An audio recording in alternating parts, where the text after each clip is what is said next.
ओम शांति। हर व्यक्ति चाहता है कि भगवान को मैं हमेशा अपने अंग संग महसूस करूं, भगवान को अपना साथी बनाकर चलूं। लेकिन कई बार हम इतने निराश हो जाते हैं, इतना टूट जाते हैं। कई बार हम कहते हैं भगवान भी हमारी नहीं सुन रहा। जब परिस्थितियां बहुत सारी आ जाते हैं, कई बार भगवान के ऊपर से हमारा विश्वास उठ जाता है, निश्चय डामाडोल होना शुरू हो जाता है। हम कहते हैं भगवान हमारी मदद नहीं कर रहा है, या भगवान हमारी सुन ही नहीं रहा। हमारे जीवन में एक परिस्थिति खत्म नहीं होती, दूसरी चालू हो जाती। मेरे साथ ही ऐसा क्यों हो रहा है? बहुत सारे लोगों के साथ ऐसे चीजें होती हैं। सवाल पूछते हैं पर उसका कोई जवाब नहीं है।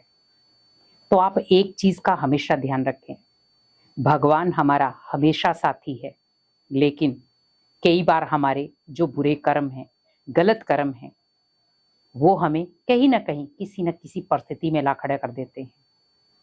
क्योंकि भगवान को हर व्यक्ति याद कर रहा है। अगर आपके जीवन में बार बार परिस्थितियां आ रही हैं, आप निराश हो रहे हैं, तो आप निराश ना हो। आप ये देखें, मैंने ही ये कर्म किए हैं जिसका फल मुझे आज मिल रहा है। क्योंकि अगर मैंने बीज बोने से पहले बीज नहीं देखा, तो फिर जब वो फल आया तो फिर मैं क्यों चिंता कर रहा हूं? सबसे पहले मुझे ये देखना चाहिए था कि मैं बीज कौन सा डाल रहा हूं। अगर मैं गलत कर्मों का बीज डाल रहा हूं तो मुझे उसकी सजा भी मिलेगी। लेकिन अगर मैं सत कर्मों का बीज डाल रहा हूं तो मुझे उसका फल अच्छा मिलेगा। तो फिर हमें सोचने की जरूरत नहीं है। लेकिन हम कई बार भगवान के ऊपर से अपना विश्वास खत्म कर देते हैं कि भगवान ही हमें परिस्थितियों में डालता है, और भगवान ही जो कर्म हम करते हैं वो भगवान ही करता है। ऐसा नहीं है।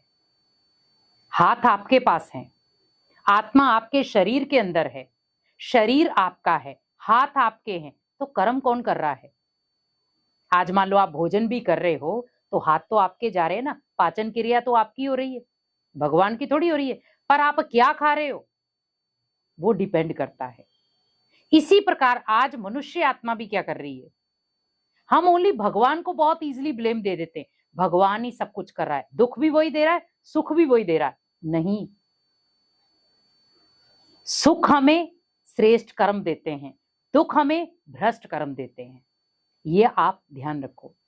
अगर आपने जीवन में बहुत अच्छे कर्म किए हैं, दुआएं कमाई हैं, दान पुण्य किया है, भगवान के पथ पर चले हैं, किसी को दुख नहीं दिया है, किसी को अशांत नहीं किया है, तो वो आपके श्रेष्ठ कर्म आपको सुख देंगे। लेकिन अगर आपने कोई आध्यात्मिक फील्ड नहीं चुनी, आप दूसरों को दुख देते जा रहे हो, अपमानित करते जा रहे हो, दूसरों को बेइज्जत करते जा रहे हो, और आप खुश हो रहे हो उसमें, तो ये भ्रष्ट कर्म है जो आपको कहीं ना कहीं कर्मों की सजा देंगे, जिसको हम कहते हैं दुख आना या परिस्थिति आना।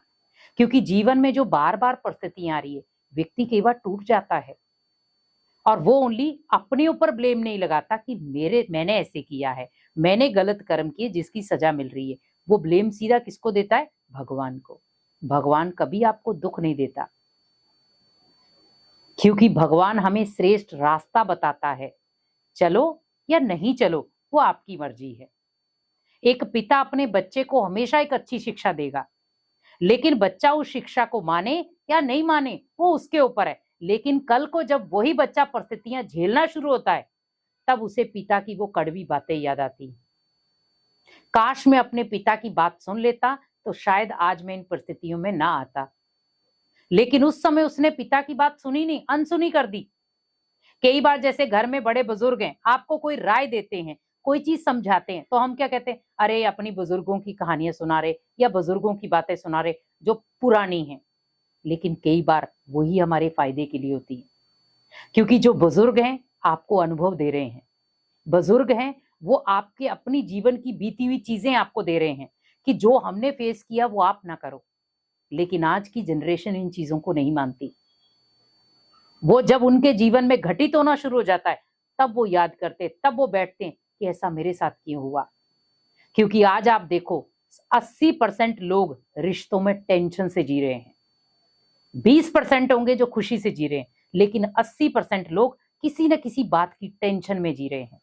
बात किसी भी प्रकार की हो, धन से संबंधित हो, रिश्तों से संबंधित हो, व्यवहार से संबंधित हो, या बिजनेस से संबंधित हो, या बच्चों के संबंधित हो, टेंशन है, लेकिन उस टेंशन से निकलने के लिए हमें ओनली भगवान का साथ चाहिए।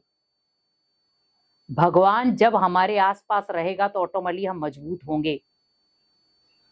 जब भी जीवन में आपको लगे मैं परेशान हूं, हिम्मत टूट रही है, कमजोर हो रहा हूं, बहुत सारे लोग परीक्षा ले रहे हैं या मेरे कर्म ही कई बार आड़े आ रहे हैं, मुझे बार बार कर्मों की सजा मिल रही है, भगवान को याद करो। भगवान के साथ ज्यादा से ज्यादा समय बिताओ। भगवान के साथ का अनुभव करो हर पल कि मैं अकेला नहीं हूं इन परिस्थितियों को निकलने के लिए। और कोशिश करो, अगर जीवन में बार बार कोई ना कोई परिस्थितियां आ रही हैं, उतना आप आध्यात्मिक रास्ते को चुनना शुरू हो जाओ। और मैं ये नहीं कहूंगी परिस्थितियां खत्म, आध्यात्मिक रास्ता खत्म, नहीं। उस दिन से आप सोच लो कि भगवान मुझे संकेत दे रहा है, बच्चे तू भूल चुका है, अब याद कर। तो मुझे समय नहीं दे रहा है और परिस्थितियां बार बार आ रही हैं। जितना तो मुझे समय देगा, परिस्थितियां उतनी नॉर्मल हो जाएंगी, क्योंकि उसमें जुड़ जाएंगे सत्कर्म, श्रेष्ठ कर्म, जो कहीं ना कहीं आपको कर्मों की सजा से बचाना चाहेंगे। क्योंकि जब आप भगवान की याद में कोई कर्म करते तो वो गिना जाता सत्कर्म। लेकिन हम कई बार अपनी देह अभिमान की वजह से बहुत सारे ऐसे गलत कर्म करते हैं जिसकी हमें सजा मिलती है, भगवान से दूर भी हो जाते हैं और संबंधों में कड़वाहट भी होना शुरू हो जाती है। इसीलिए भगवान को हमेशा याद करो, उन पर विश्वास रखो। कैसी भी परिस्थिति आई पर भगवान के ऊपर से विश्वास नहीं उठना चाहिए, क्योंकि अगर वहां पर अगर आपका विश्वास डूबा या खत्म हुआ, भगवान के ऊपर से अगर आपका विश्वास हिला, तो कहीं ना कहीं आप बहुत सारी परिस्थितियों में फंस सकते हैं। परिस्थितियां आना ही इशारा क्या है? भगवान को याद करो। हे इंसान, तू भगवान को भूल चुका है, अब उसका हाथ ले ले, उसका साथ पकड़ ले और उसके साथ अपनी मन की बातें शेयर करो। तो आप इसी तरीके से अपनी जीवन की हर जंग जीत सकते हैं। ओम शांति।